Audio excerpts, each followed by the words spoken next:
Ассалаумағалейкум. Бұл видеода счеттарымызды аресттен шешкеннен кейін сол қарыздарды графикке қою арқылы төлеу үшін біз график қоюға коллекторға арыз жазатын боламыз. Мінекей, осы 4 құжат арқылы біз графикке қоюымызға болады. Біріншісі коллектордан график сұрау, екіншісі пенсионный справканы жібереміз, отчетін, және кредитный отчетный, үшіншісі және удостоверение PDF форматтағы көшірмесі керек болады. Бұл жерде бізге керектісі кредитный отчетты бірінші алып алуымыз керек. Сол жерден қарыздардың суммасын және договорларын, яғни кредитті алған кездегі, микрозаймдағы кредиттерді алған кездегі договорлар номерлерін барлығын біз осы кредитный отчеттан қарап алуымызға болады. Соның барлығы бізге арыз жазуға міндетті түрде қажет болады. Мінекей, мындағы жерде біз сол кредитный отчетты ашып дайындап қойдық. Осы жерден біз өзіміздің қанша сумма алғанымызды және договор номерлерінің барлығын қарап алатын боламыз. Мына жерде толық қарайтын болсақ, бізде мінекей 70 000 теңге бастапқыда алынған, және міне номер договоры осы жерде жазылып тұр, және қай күні алынғаны жазылып тұрады осы жерде. Және қандай организация? Бұл міне коллекторлық агентство Эксперт Плюс деп тұр. Осының атына біз арыз жазатын боламыз. Енді осы жерде көрсетілген бүкіл мәліметті арызда көрсететін боламыз.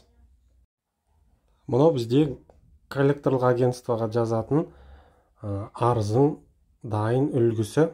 Міне жоғары жағында шапкасында бізде сол коллекторлық агентство жазылады. Төменгі жағында басшысын міндетті түрде көрсетеміз. Басшысын кез келген Google-ға жазсаңыздар, осы агентствоны басшысын сол жерден аты жөнін толық тауып алуға болады. Осы жерден және аты жөнін жазасыздар. Ал келесі бізде несие алушы тұлға деген жерде бұл өтінішті кім жазып жатыр, соның аты жөні жазылады.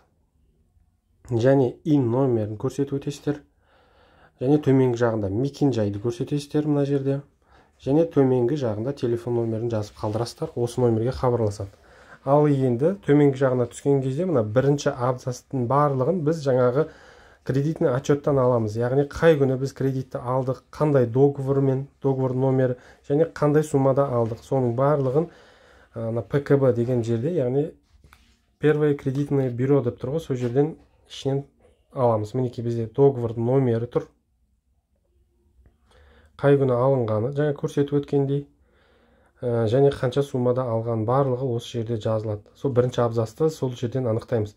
Келесі, мына екінші абзацта біз не себепті сол кредитті төлей алмағанымызды толыққанды жазып өтеміз. Кімнің өтініші бойынша алдыңыз, яғни барлығын шынайы түрде жазуға жазғандарыңыз дұрыс болады. Осы жерде ауырсаңыз, ауырғаныңыз жөнінде справка міндетті түрде болған дұрыс. Осы өтінішті жіберген кезде жұмыстан шығып қалсаңыз, жұмыстан шығуыма байланысты деген сияқты толыққанды барлығын көрсетіп өтесіздер. Келесі абзацта дәл қазір менің атымда мына кредиттер бойынша қарызым бар деген жерге сіздің басқа микроқаржы ұйымдарынан немесе банктерден кредиттеріңіз бар болса, барлығын толыққанды тізіп жазасыз. Яғни қай ұйымнан қарызыңыз бар және қандай суммада қарызыңыз бар екен толыққанды көрсетіп өту керексіз. Бізде дәл қазіргі жағдайда бірақ микроқаржы ұйымнан қарызымыз бар, соны ғана жаздық және суммасын жаздық. Сіздерде одан көбірек болатын болса, барлығын осылай 1, 2, 3 деп бірін-бірінің астына жазып, әрқайсысының суммасын жазып өткізесіздер. Ал енді төменгі жағында міне сарымен бояп қойған жерде бізде енді 70 000 теңге алғанымызбен ол проценттер өсу арқылы 130 000 теңгеге дейін барған. Соны біз ай сайын 30 000 теңгеге төлейтіндей етіп бөлшектеп жаңа график құруыңызды сұраймыз деп жазғанбыз. Өтінішті жазған кезде де бұл жерде мына нәрсеге мән беру керек. Ай сайынғы бөлетін сумманы, бөліп төлейтін сумманы өте төмен қылып беруге де болмайды. Ондай жағдайда сізге отказ келуі мүмкін. Сондықтан ақылға қонымды етіп жасаған дұрыс. Мысалы, бұл жерде бізде микроқаржы ұйымынан алынған болғандықтан ол 1 айдың ішінде төленуі керек еді. Ал кейде мысалы банктен алған болсаңыз, ондай кезде сіз оны 6 айға алуыңыз мүмкін, 1 жылға алуыңыз мүмкін. Сол кездегі ай сайынғы суммаңыз мысалы 50 000 теңге болатын болса, сіз оны 25 мыңнан төмен қылып бөліп беріңіз деп қатты төмендетіп жіберсеңіз, ондай жағдайда отказ келуі мүмкін. Сондықтан ай сайынғы төлейтін соманың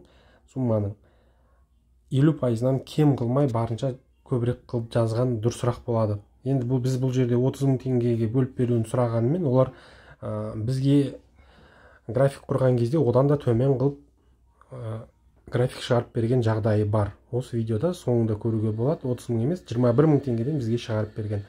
Және тағы да бір айта кететін жағдай, бұл жерде төлейтін сумаңыз азғантай болатын болса, қарызыңыз мысалы бізде 130 мың теңге. Сізде одан да аз болатын болса, онда оған график сұраудың қажеті жоқ. Өйткені оған келіспеуі мүмкін. Енді мына жерде біз бұл документті PDF-ке айналдырамыз және өтініш иесі деген жерге қол қоямыз.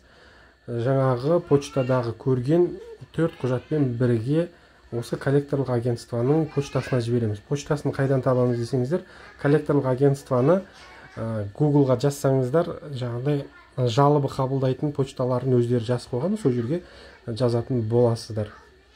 Мінекей мынау біздегі коллекторлық агентствоға жібергенбіз. Почтасы жазылып тұр. Оны біз Google-дан іздеп тауып алдық. Және жаңағы арызымызды PDF форматқа айналдырдық және оған электронды түрде қол қойдық. Қол қою туралы алдыңғы видеоны қарап шықсаңыздар, қалай қойылғаны туралы, қандай приложениемен қойылғаны туралы көре аласыздар. Енді бізге осыдан бір немесе 2 аптаның ішінде бізге коллекторлар өздері хабарласты, телефон номерге WhatsApp-қа жазу арқылы. Сол жерде бізге өздерінің құжаттарын жіберді, сол құжаттарға қол қойып жіберуін сұрады.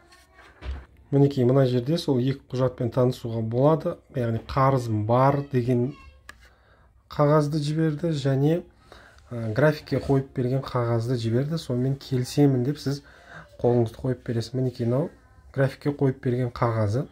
Мына жерде график бойынша қай айда, қай күні, қанша сумадан төлеу керек. Біздің енді 130 мың теңгені 6 айға бөліп берді, 21 мың 620 теңгеден.